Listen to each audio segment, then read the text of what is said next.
Ceist eile bhíonn sig daoine ná an ceangal Wi-Fi agus cén chuí le sin a fiosú, cén chuí le sin istócha an tairiscint is fearr ar Wi-Fi. Nis má tá duine istócha ar sean DSL an rud gur chórdómh dhéanaan a dhéacail a bhfuil siad digital fibre.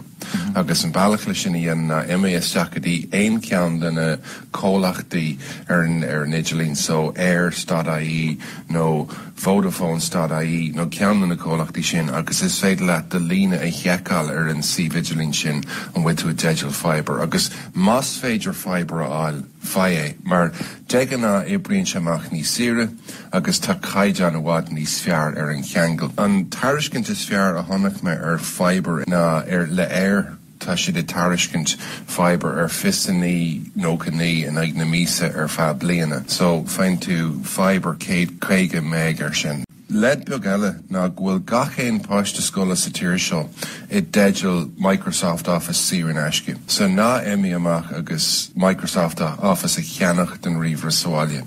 De gach éon páiste scoile clúda faoin ceadúna seo. So buchórcha méid sonraí logáil isteach ag an scoil, agus de chuile sean scoil se sin ag na páistí hena féin. Pé sonraí a úsáidan siad de logáil isteach ar an riomhre ar scoil, is féidir lo sin a úsáid agus Microsoft Office a íslódáil saor in aisce ar office.com. Sin saoil airgid beidir €100 chusníon Office timpeall ar €100.